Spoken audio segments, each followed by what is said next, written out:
Hello, hello, everyone, and welcome to tonight's terrifying tale. Halloween is one of my favorite holidays.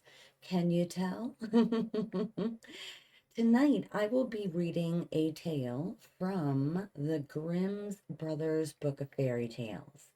And apparently, this one is one of the more gory, scary ones. And I've never read it, so let's be the judge of this story together. Tonight's tale is called The Juniper Tree. It is now long ago, quite 2,000 years, since there was a rich man who had a beautiful and pious wife, and they loved each other dearly. They had, however, no children, though they wished for them very much, and the woman prayed for them day and night, but still they had none. Now there was a courtyard in front of their house in which was a juniper tree, and one day in winter the woman was standing beneath it, paring herself an apple, and while she was paring herself the apple, she cut her finger and the blood fell on the snow. Ah, said the woman, and sighed right heavily, and looked at the blood before her, and was most unhappy. Ah, if I had but a child as red as blood and as white as snow. And while she thus spoke, she became quite happy in her mind, and felt just as if that were going to happen. Then she went into the house, and a month went by, and the snow was gone, and 2 months, and then everything was green, and 3 months, and then all the flowers came out of the earth, and 4 months, and then all the trees in the wood grew thicker, and the green branches were all closely entwined, and the blossoms fell from the trees. And then the 5th month passed away, and she stood under the juniper tree, which smelt so sweetly that her heart leapt, and she fell on her knees, and was beside herself with joy. And when the 6th month was over, the fruit was large and fine, and then she fell quite still. And the 7th month she snatched at the juniper berries and ate them greedily. And she grew sick and sorrowful. Then the 8th month passed, and she called her husband to her and wept, and said, If I die, then bury me beneath the juniper tree. Then she was quite comforted and happy until the next month was over. And then she had a child as white as snow and red as blood. And when she beheld it, she was so delighted that she died. Then her husband buried her beneath the juniper tree, and he began to weep sore. After some time, he was more at ease, and though he still wept, he could bear it. And after some time longer, he took another wife. By the second wife, he had a daughter, but the first wife's child was a little son, and he was as red as blood and as white as snow. When the woman looked at her daughter, she loved her very much, but then she looked at the little boy, and it seemed to cut her to the heart, for the thought came into her mind that he would always stand in her way, and she was forever thinking how she could get all the fortune for her daughter. And the evil one filled her mind with this till she was quite wroth with the little boy, and slapped him here and cuffed him there until the unhappy child was in continual terror. For when he came out of school, he had no peace in any place. One day the woman had gone upstairs to her room, and her little daughter went up too and said, "Mother, give me an apple." "Yes, my child," said the woman, and gave her a fine apple out of the chest. But the chest had a great heavy lid with a great sharp iron lock. "Mother," said the little daughter, "is brother not to have one too?" This made the woman angry, but she said yes, when he comes out of school. And when she saw from the window that he was coming, it was just as if the devil entered into her. And she snatched at the apple and took it away again from her daughter and said, "Thou shalt not have one before thy brother." Then she threw the apple into the chest and shut it. Then the little boy came in at the door, and the devil made her say to him kindly, "My son, wilt thou have an apple?" And she looked wickedly at him. "Mother," said the little boy, "how dreadful you look. Yes, give me an apple." Then it seemed to her as if she were forced to say to him, "Come with me." And she opened the lid of the chest and said, "Take out an apple for thyself." And while the little boy was stooping inside, the devil prompted her, and crash! She shut the lid down, and his head flew off and fell among the red apples. Then she was overwhelmed with terror and thought, "If I could but make them think that it was not done by me." So she went upstairs to her room, to her chest of drawers, and took a white handkerchief out of the top drawer, and set the head on the neck again, and folded the handkerchief so that nothing could be seen. And she set him on a chair in front of the door, and put the apple in his hand.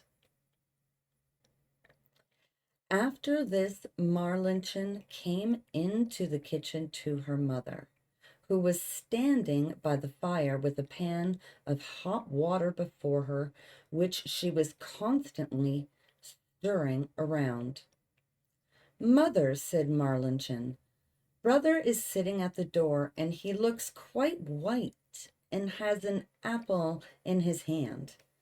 I asked him to give me the apple, but he did not answer me, and I was quite frightened." "Go back to him," said her mother, "and if he will not answer thee, give him a box on the ear." So Marlinchen went to him and said, "Brother, give me the apple." But he was silent, and she gave him a box on the ear, on which his head fell down.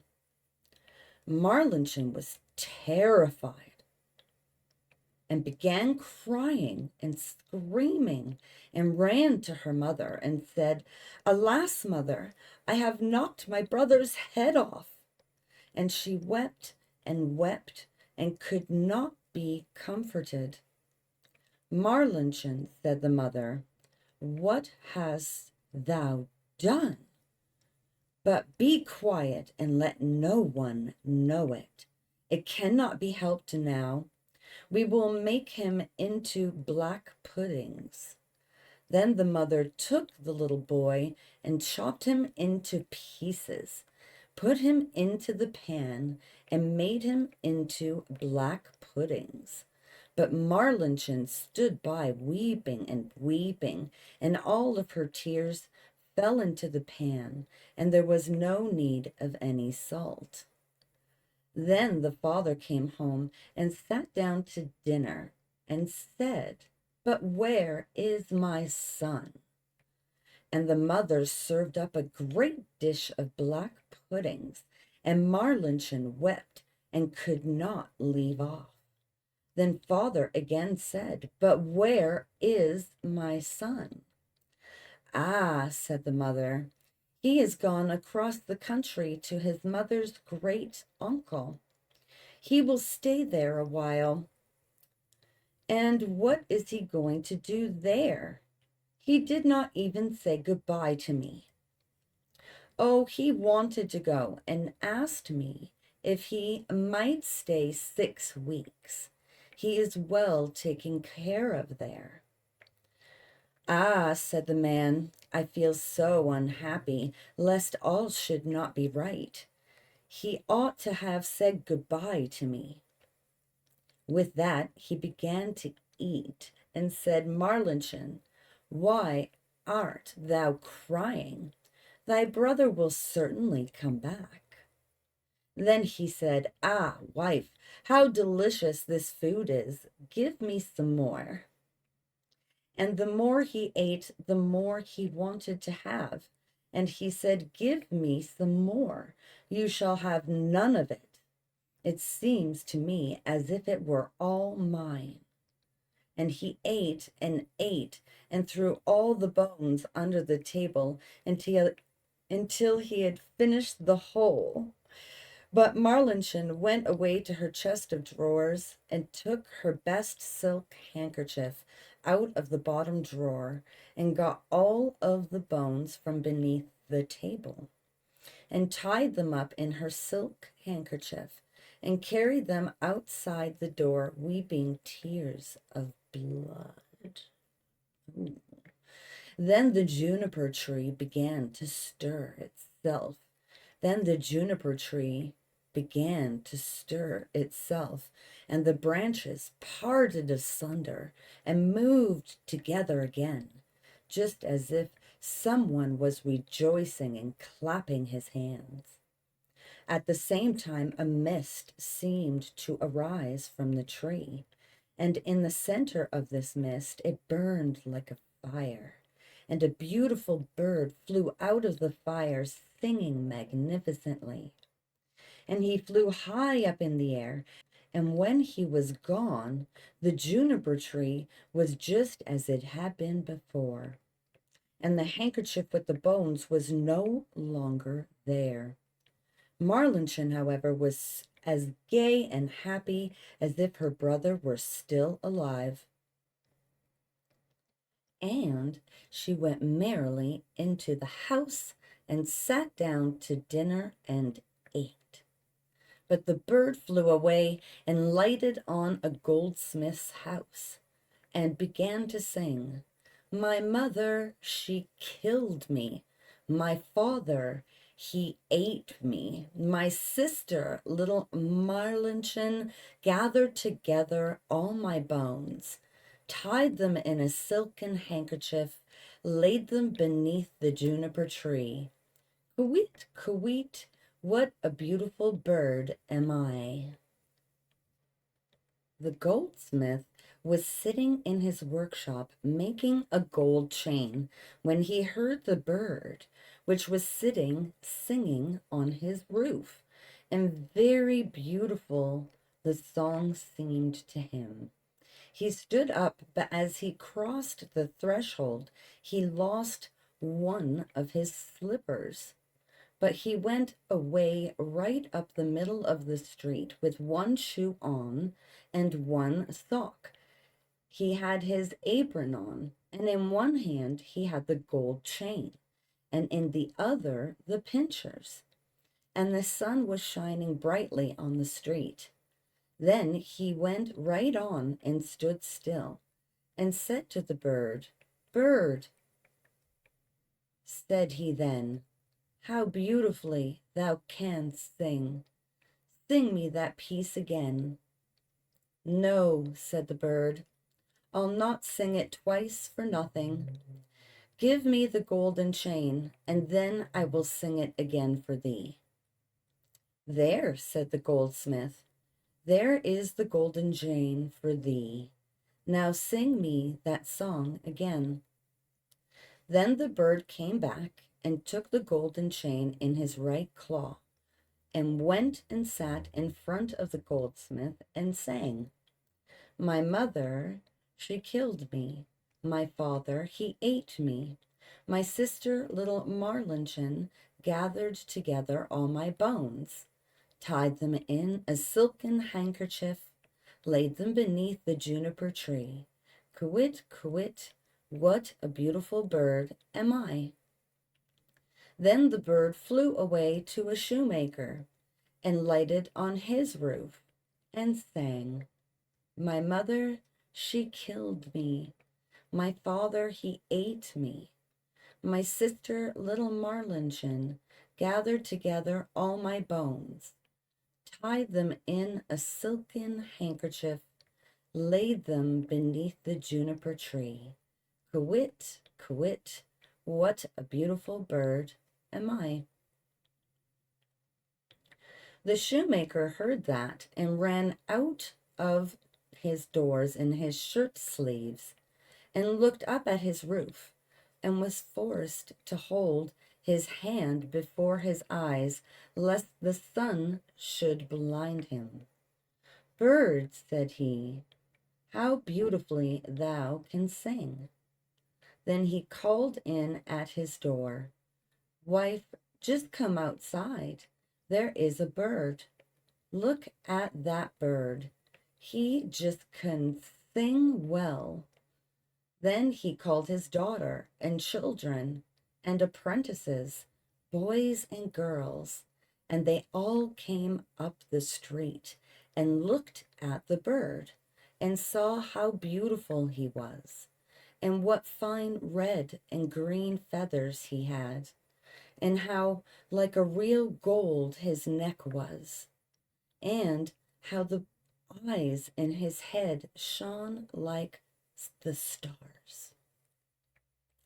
Bird, said the shoemaker, now sing me that song again. Nay, said the bird, I do not sing twice for nothing. Thou must give me something.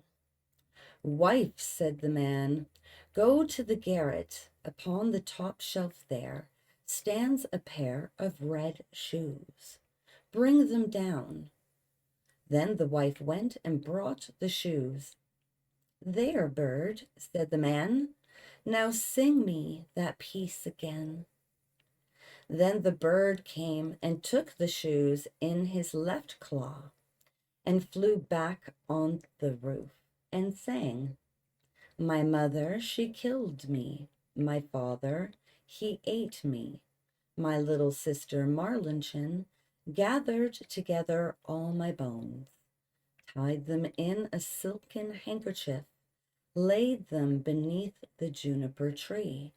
Quit, quit, what a beautiful bird am I. And when he had sung the whole, he flew away.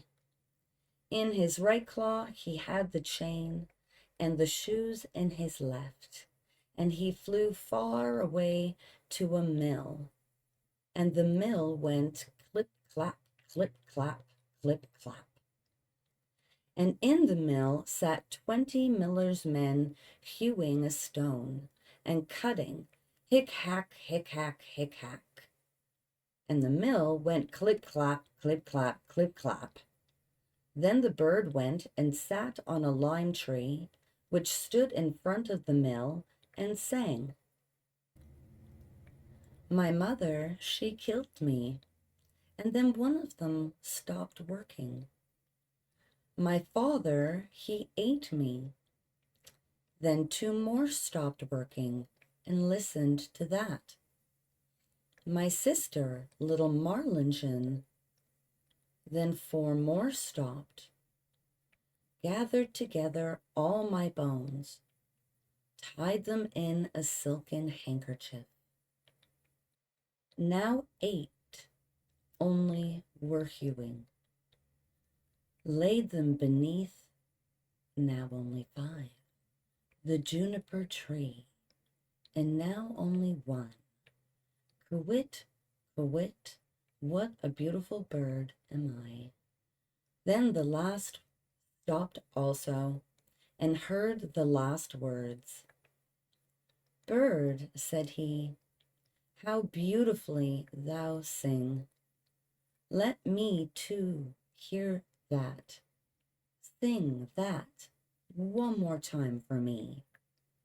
Nay, said the bird, I will not sing twice for nothing. Give me the millstone, and then I will sing it again. Yes, said he, if it belonged to me only, thou should have it. Yes, said the others, if he sings again, he shall have it. Then the bird came down, and the 20 millers all set to work with a beam and raised the stone up.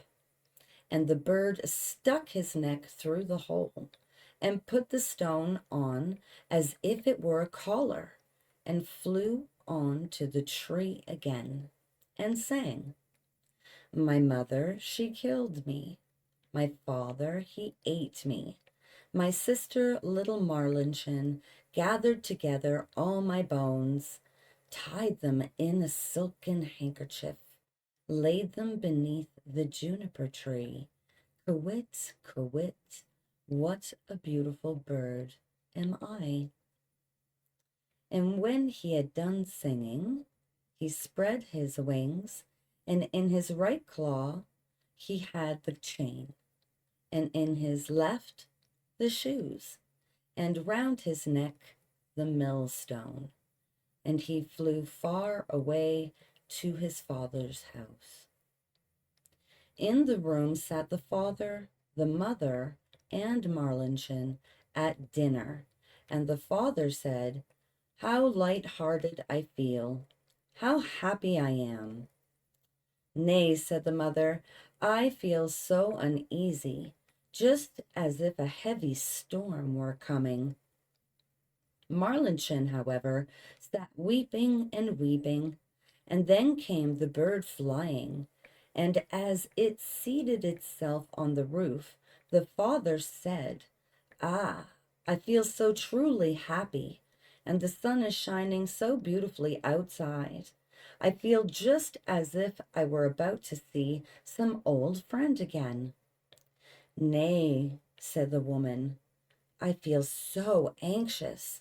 My teeth chatter, and I seem to have fire in my veins. And she tore her stays open, but Marlinchen sat in a corner crying, and held her plate before her eyes, and cried till it was quite wet.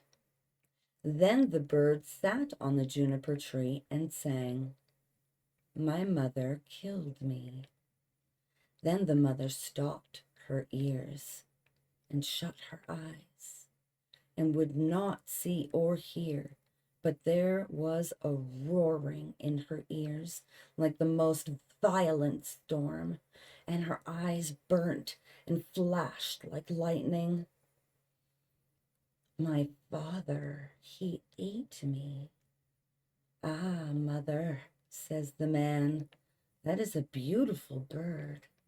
He sings so splendidly, and the sun shines so warm, and there is a smell just like cinnamon. My sister, little Marlinchen. Then Marlinchen laid her head on her knees and wept without ceasing. But the man said, I am going out. I must see the bird quite close. Oh, don't go, said the woman. I feel as if the whole house were shaking and on fire. But the man went out and looked at the bird. Gathered together all my bones, tied them in a silken handkerchief, laid them beneath the juniper tree. Quit, quit, what a beautiful bird am I. On this, the bird let the golden chain fall, and it fell exactly round the man's neck, and so exactly around it that it fitted beautifully. Then he went in and said, look, just look, what a fine bird that is, and what a handsome gold chain he has given me, and how pretty he is. But the woman was terrified and fell down on the floor in the room, and her cap fell off her head. Then sang the bird once more. My mother, she killed me. Would that I were 1,000 feet beneath the earth, so as not to hear that. My father, he ate me. Then the woman fell down again as if dead. My sister, little Marlichin. Ah, said Marlichin, I too will go out and see if the bird will give me anything. And she went out, gathered together all my bones, tied them in a silken handkerchief. Then he threw down the shoes to her, laid them beneath the juniper tree. Quit, quit, what a beautiful bird am I. Then she was light-hearted and joyous, and she put on the new red shoes and danced and leaped into the house. Ah, she said, I was so sad when I went out, and now I am so light-hearted. That is a splendid bird. He has given me a pair of red shoes. Well, said the woman, and sprang to her feet, and her hair stood up like flames of fire. I feel as if the world were coming to an end. I, too, will go out and see if my heart feels lighter. And as she went out at the door, crash! The bird threw down the millstone on her head, and she was entirely crushed by it. The father and Marlinchen heard what had happened and went out, and smoke, flames, and fire were rising from the place. And when that was over, there stood the little brother, and he took his father and Marlinchen by the hand, and all three were right glad, and they went into the house to dinner and ate.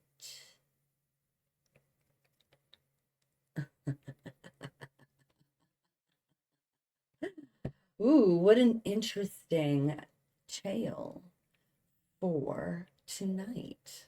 Thank you so much for joining me. If you liked today's video, please make sure to give me a thumbs up and subscribe if you haven't. Until next week, my creepy critters, take care.